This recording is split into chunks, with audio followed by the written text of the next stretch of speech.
What's up guys, I'm Ben and this is Kame Trick, the channel that bridges the gap between drifting in the simulator and drifting in real life. Today I wanted to give you a little bit of a different perspective on drifting with me.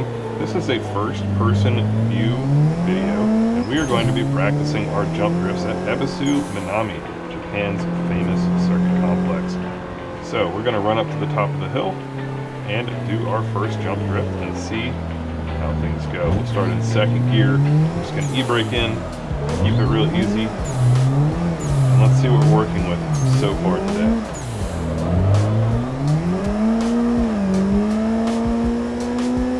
Up to third. Counter steer over the crest, that was a little slow.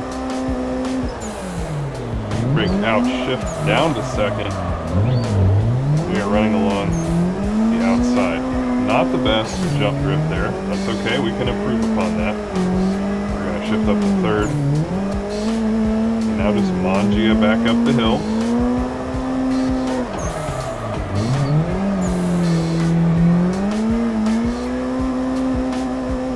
I probably wouldn't do that in real life, but I like to go super wide there because it just flows really well. So let's try that again. We're going to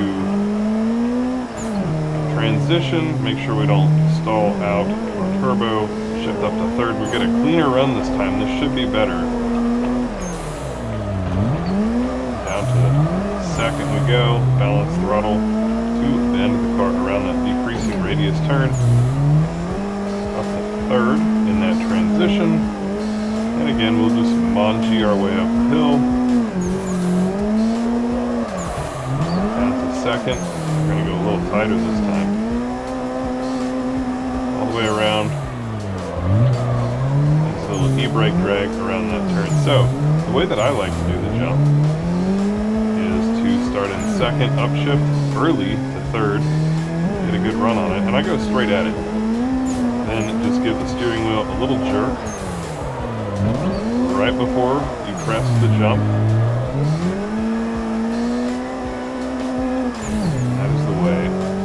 That I've been driving Minami. Now I'm sure I have room to improve, but that is kind of the technique that I'm working with.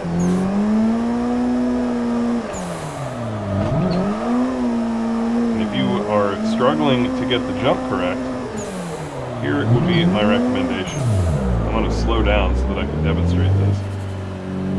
A lot of times when I see people messing up the jump, they're going into the wall really hard, and they feel the need to do a little feint motion like this as they crest the hill. So let's come around and try to juke the car to the right, and then manji in. The car floats out really wide, and this is what happens to a lot of people in real life as well. The reason that this happens is because most of the time when you're trying to juke the car, you're sending most of its momentum in this direction, so you come over and you juke it. And what happens is the car is basically going to end up trying to go this direction or this direction. It's really going at the wall.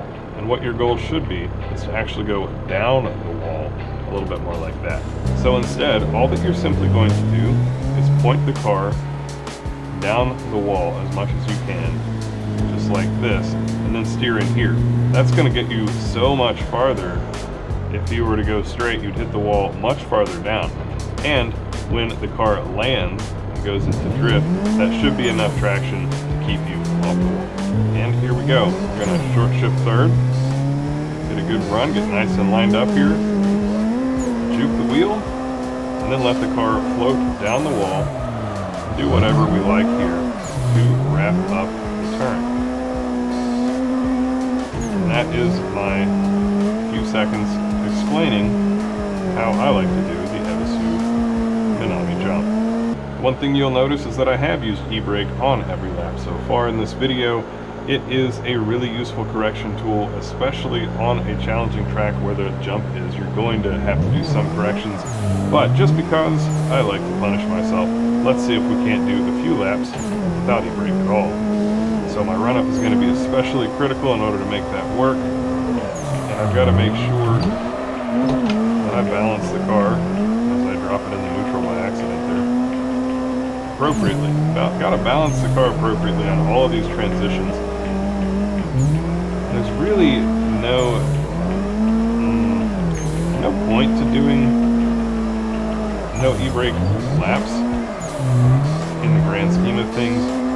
But what it is nice for is you can prove to yourself, more than anything, like for your own confidence as a driver, that you're able to transition the car when you want to the amount that you want to, in order to get all the way, nice wall right there, all the way down the track.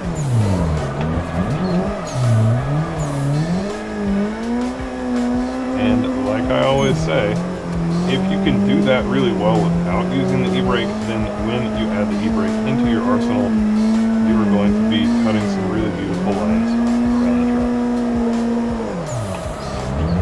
We are using a little bit of left foot brake in a few select spots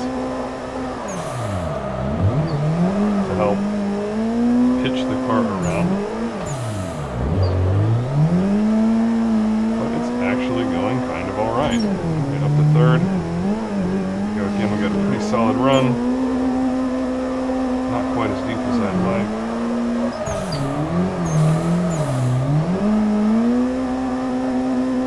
We'll go up to third on this transition. Float out fairly close to the rumble strips there. Manji up the hill, nice and easy. This was the line I was looking for earlier.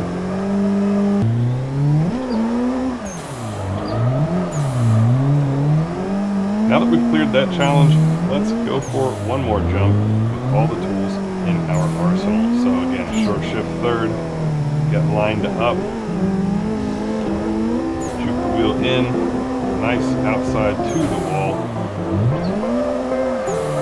balance with the e-brake, and wrap the car on around.